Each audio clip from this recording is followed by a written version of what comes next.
تبارك الذي بيده الملك وهو على كل شيء قدير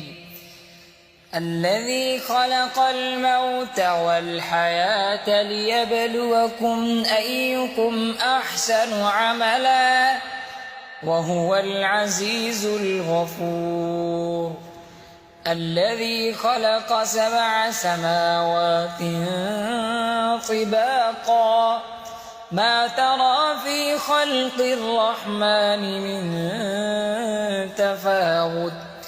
فارجع البصر هل ترى من فطور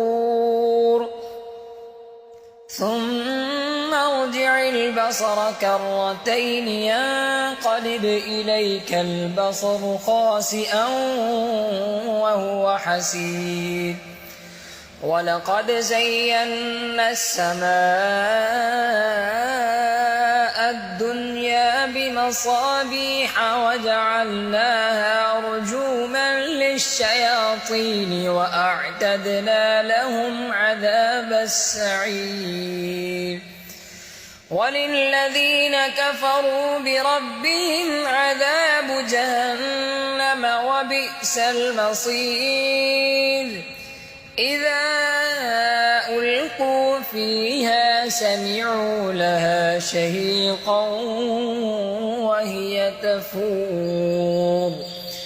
تكاد تميز من الغيظ كلما ألقي فيها فوج سألهم خزنتها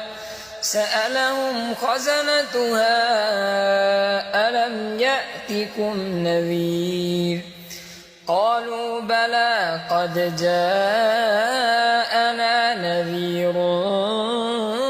فكذبنا وقلنا ما نزل الله من شيء إن أنتم إلا في ضلال كبير وقالوا لو كنا نسمع أو نعقل ما كنا في أصحاب السعير